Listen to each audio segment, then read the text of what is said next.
Qu'est-ce qui arrive dans cette parole? Israël était en train de clocher entre Baal et l'Éternel. C'est-à-dire, le matin, ils peuvent prier l'Éternel et le soir, ils prient Baal.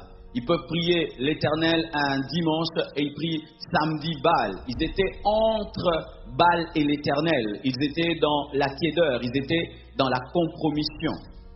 Et Élie amène un défi afin d'arrêter cette tiédeur. Et déjà, avant même de commencer à parler des principes, j'aimerais parler à tous les chrétiens qui clochent entre Baal et l'Éternel. Tu es ici, samedi, normalement, tu n'es pas à l'église, tu es dans une boîte. Aujourd'hui, tu te retrouves là parce que le pasteur Marcelo est à Genève, mais normalement, ce n'est pas dans tes habitudes. Toi, le samedi, tu es dans une boîte de nuit. Mais quand même, dimanche, tu fais l'effort d'aller à l'église. Tu es comme Israël. À la fois, tu peux écouter la musique chrétienne, mais à la fois, tu peux aussi écouter la musique du monde. À la fois, tu peux connaître des versets bibliques. À la fois aussi, tu peux lire des livres occultes. Tu es dans un mélange. Tu n'as pas encore choisi. Tu es entre Baal et l'Éternel. Il faudrait que tu choisisses. Amen. Si là, déjà, tu n'as pas choisi, ça ne sert à rien, ne prie pas. Amen. Si tu n'as pas choisi entre Dieu et Satan, ne prie pas. Si tu n'as pas encore choisi entre Dieu et le monde, ne prie pas. Prends le temps de choisir qui tu vas suivre. Si tu veux être un mondain, sois totalement un mondain au lieu d'être à moitié chrétien et à moitié un païen. Dieu ne consomme pas les choses tièdes. Il consomme ce qui est chaud. Amen. Vous devez choisir. Le problème des chrétiens actuels, ils refusent de choisir. Vous aimez manger à la table de Baal et manger à la table de Dieu. Si tu pries, Dieu n'exauce pas, tu vas chercher un féticheur. Si tu pries, Dieu n'exauce pas encore, tu vas mentir. Si tu pries, ça tarde, tu vas utiliser des moyens frauduleux pour atteindre ton objectif.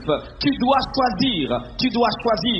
Des chrétiens qui consultent les féticheurs, des chrétiens qui consultent l'horoscope, des chrétiens qui volent, des chrétiens qui mentent pour atteindre leur but, mais ils disent qu'ils sont chrétiens. Vous devez choisir. Je dis, vous devez choisir. Tu pries que Dieu te donne le mariage, tu pries Dieu, mais à la fois aussi tu dois être impudique pour garder ce fiancé. Tu pries comment? Tu pries pour que Dieu te donne un mari, mais à la fois tu couches avec ton fiancé pour qu'il t'épouse. Tu dois choisir. Je dis tu dois choisir. Tu dois choisir. Tu dois choisir. À la fois tu appliques les principes de Dieu et les principes du monde. Tu es capable de jeûner, mais tu es aussi capable d'insulter. Parlant d'autres langues, mais insultant aussi. La même bouche qui parle en langue, c'est la même bouche aussi qui insulte. Les mêmes personnes qui se retrouvent dans l'église se retrouvent aussi dans des concerts. Et autant vous pouvez danser à l'église, vous pouvez aussi danser dans des concerts. Les mêmes visages qui reviennent, toujours les mêmes visages. Choisis. Dans ton téléphone, il y a à la fois des prédications et à la fois de la pornographie. Dans ce téléphone, si on vous dit de donner vos téléphones. Si on vous dit de donner vos téléphones. Si on vous dit de donner vos téléphones, qu'est-ce qu'il y a dans vos téléphones? À la fois, vous devez choisir. Choisissez. Ou vous laissez Dieu tranquille et vous choisissez le monde, ou vous abandonnez totalement. Vous ne pouvez pas être Baal et Dieu au même moment. Choisissez. Souvent, lorsqu'on parle du défi d'Élie, on pense que c'est un défi de puissance. Non, ce n'est pas d'abord un défi de puissance, c'est un défi pour choisir qui est Dieu. Et il leur dit de placer l'offrande, de placer l'holocauste, de placer leur autel et de prier avant lui. Et les prophètes de Baal invoquent Baal et Baal ne répond pas. Élie maintenant vient en second pour prier. Bien-aimé, n'aime pas les résultats d'un homme sans aimer ce qu'il fait avant d'avoir le résultat. Le problème souvent, les chrétiens aiment avoir les résultats des autres, mais refusent de payer le prix qu'ils ont payé pour avoir ces résultats. Nous aimons les fruits mûrs, mais nous ne voulons pas s'aimer une graine pour avoir les fruits mûrs. Dieu ne fait exception de personne. Pourquoi il exauce ton frère et ne t'exauce pas? Pourquoi il a exaucé Abel et il n'a pas exaucé Caïn? Ce n'était pas le problème du visage de Caïn, c'était le problème de l'offrande de Caïn.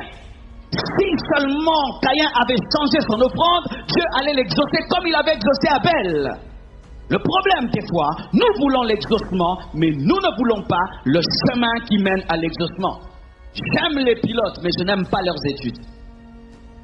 C'est beau un pilote, ils sont blancs, et c'est cool, ils sont classe. Voyez comment ils sont comme des anges. Mais si on te dit d'étudier 10 ans, 15 ans pour être pilote, je n'ai pas le temps. Mais nous voulons nous habiller comme des pilotes et dire, passagers, serrez vos ceintures car... C'est ça le problème. Nous voulons être exaucés. Dieu d'Élie. Le Dieu d'Élie n'est pas seulement le Dieu de feu, il est aussi le Dieu des principes. Dieu de tel homme de Dieu, Dieu d'Abraham. Ah oui, le Dieu d'Abraham, c'est le Dieu qui te demande ton fils unique que tu dois le donner.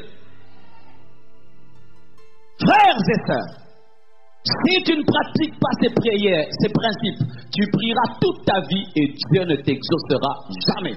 Et s'il t'exauce, il t'exauce vraiment par pitié. Amen. Oui, car il y a des gens que Dieu exauce par pitié, il est païen et puis il veut avoir un accident, il crie « Oh Jésus, sauve-moi » et puis il ne meurt pas. Ces genres de prières-là, ce sont des prières hasardeuses qui ne font pas de toi un professeur de la prière, car un professeur, c'est celui qui fait de manière répétitive une chose qui marche. Et Dieu veut que tu sois un maître dans la prière, capable d'enseigner aux autres la prière. Et pour que cela soit le cas, tu dois maîtriser les principes de la prière. C'est pourquoi je ne suis pas venu prier pour vous seulement, non. Je veux vous enseigner la prière, parce que moi je m'en irai, mais les principes vont rester. Et ainsi, vous ne serez plus des bébés spirituels téléphonant les hommes de Dieu à 3 heures du matin pour qu'ils prient pour vous, parce que moi je ronfle, je n'ai pas le temps de prier pour toi. Ah oui! Moi, je ne forme pas des bébés spirituels qui réveillent des pasteurs à 2 heures du matin parce qu'il a rêvé qu'un chat était en train de miauler et le poursuivre. Toi-même, tu dois te tenir debout et exercer l'autorité.